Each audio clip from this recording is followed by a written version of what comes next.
आज इस कॉलेज के इस दीक्षांत समारोह में जिस कॉलेज का संचालन श्री विकास जी चौहान के द्वारा हो रहा है और इनके इस कॉलेज से संबंधित जो भी विद्यार्थी यहाँ पर उपस्थित हैं, मैं इस दीक्षांत समारोह के अवसर पर उन सभी विद्यार्थी महानुभावों से एक बात कहना चाहूँगा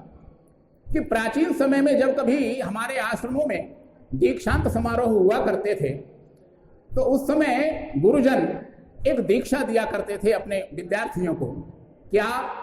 कि यानी अस्माकम सुचरितानी तानी त्वयोपास्यानि नो इतराणी, कि आपने हमारे संस्थान से जुड़ करके हम लोगों के द्वारा अनेक प्रकार की शिक्षाएं अर्जित की।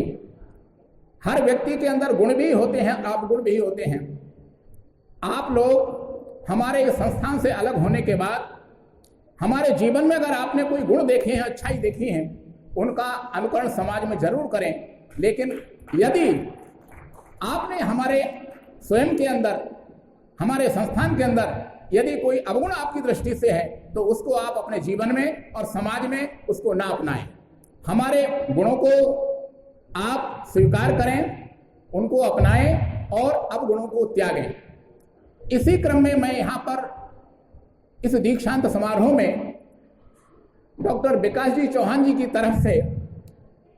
एक बात कहना चाहूँगा कि संस्थान के द्वारा आप लोगों को सर्टिफिकेट तो मिलेगा, एक डिग्री तो आप लोगों को दी जाएगी, लेकिन उस डिग्री के साथ साथ आप लोगों के ऊपर एक उत्तरदायित्व आ रहा है कि समाज में जब आप अपना जीवन जिए तो आपके साथ साथ इस संस्थान की जो गरिमा है उसमें वृद्धि होनी चाहिए। और वो तभी संभव है जबकि हम विद्यावान होने के साथ साथ अपने आप को विनम्र बनाएं, अपने आप को शिष्टाचार से समन्वित बनाएं, अपने आप को अभिवादनशील बनाएं, क्योंकि विनम्रता व्यक्ति का, एक विद्यावान व्यक्ति का गुण है। विद्या ददाति विनयम, विद्या सबसे पहला काम ये करती है कि व्यक्ति को विनम्र बनाती है, उसको शिष्ट बनाती है, उसको अभिवादनशील बनाती है। यदि बड़ी बड़ी डिग्रियां लेने के बाद भी हमारे जीवन में विनम्रता नहीं आ सकी, अभिवादनशीलता नहीं आ सकी, तो फिर उन डिग्रियों का कोई औचित्य हमारे जीवन में रह नहीं जाता। इसलिए ये जरूरी है कि संस्थान से एक सम्माननीय डिग्री लेने के साथ साथ हमारे जीवन में, हमारा जो जीवन है वो आचरण की दृष्टि से भी प्रशंसनीय होना चाहिए। और विनम्रता कहें, शिष्टता कहें, अभिवादनशीलता कहें, ये हमारे जीवन का एक ऐसा गुण है कि इस गुण के द्वारा प्रतिकूल से प्रतिकूल परिस्थितियों में भी आप सफलता अर्जित कर सकते हैं। प्रसंग सुना होगा आप लोगों ने महाभारत का। महाभारत युद्ध जब अवश्यंभावी हो गया और दोनों पक्षों की सेनाएं आमने सामने खड़ी हो गई, उस समय अर्जुन ने भगवान कृष्ण को कहा कि हे केशव, मेरे रथ को आप दोनों सेनाओं के मध्य में खड़ा कीजिए। सेनयोर उभयोर मध्य रथम स्थापय मे च्युत, हे अच्युत, हे गोविंद, आप मेरे इस रथ को दोनों सेनाओं के मध्य में खड़ा करें। मैं दोनों पक्षों के जो रथी महारथी हैं, सैनिक हैं, उनको एक बार देखना चाहता हूं। भगवान कृष्ण अर्जुन के रथ को दोनों सेनाओं के बीच में ले जाने की चेष्टा कर ही रहे थे कि उसी समय महाराज युधिष्ठिर अपने रथ से उतरे और पैदल कौरवों की सेना की तरफ जाने लगे। पांडव पक्ष के जितने भी व्यक्ति थे वो सभी चिंतित हुए कि यहाँ युद्ध प्रारंभ होने वाला है और महाराज युधिष्ठिर बिना किसी शस्त्र अस्त्र के शत्रु पक्ष की सेना की तरफ जा रहे हैं, कहीं कोई अनिष्ट न हो जाए। युधिष्ठिर जी महाराज सबसे पहले अपने गुरु द्रोणाचार्य के पास पहुंचे और गुरु द्रोणाचार्य के चरणों में प्रणाम करते हुए कहा, गुरुदेव, हमने इस युद्ध को टालने का बहुत प्रयास किया, हमने काफी चाहा कि ये युद्ध न हो, लेकिन हम इस युद्ध को चाह करके भी टाल नहीं सके। इसलिए अब आप हमें युद्ध करने की आज्ञा दें। युधिष्ठिर की इस विनम्रता को, युधिष्ठिर की इस अभिवादनशीलता को देख करके गुरु द्रोणाचार्य का जो हृदय था वो गदगद हो गया और गदगद कंठ से युधिष्ठिर को अपने गले लगाते हुए कहने लगे, गुरु द्रोणाचार्य, युधिष्ठिर, आज तुमने मुझे प्रणाम करके जीत लिया। अगर आज तुम मुझे प्रणाम करने ना आते तो मुझे लगता कि शायद तुम अभिमानी हो गए हो। अगर तुम ना आते प्रणाम करने तो मुझे लगता कि शायद मेरे द्वारा दी गई जो तुम्हें शिक्षा और दीक्षा है वो शायद सब निष्फल हो गई है।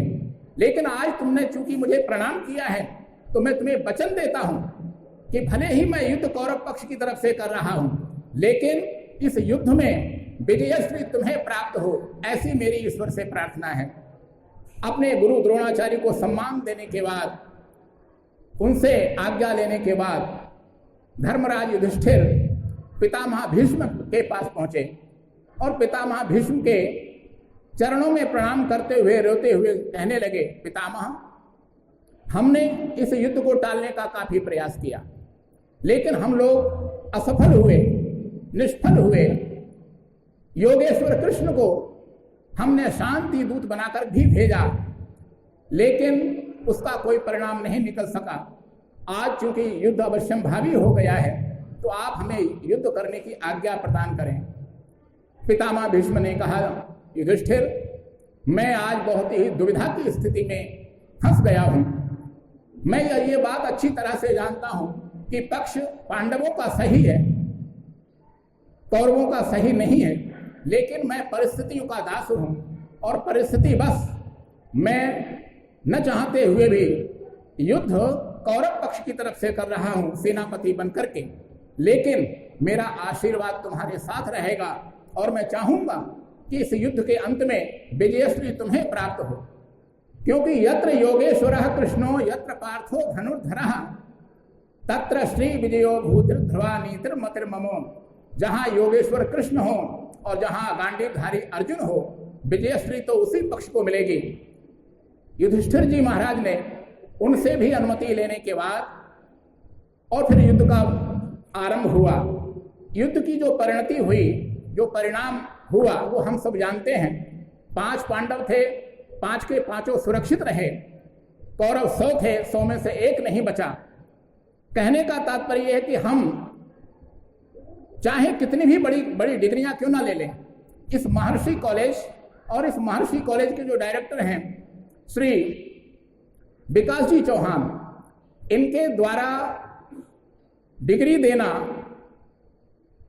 ये तो इनका दायित्व है, लेकिन इस डिग्री के साथ में अपने इनके संस्थान से प्राप्त जो आपको ज्ञान है उसको अपने जीवन में और समाज में उसको क्रियान्वित करना ये आपका दायित्व है। अगर हम ये देखते हैं अनेक प्रसंगों से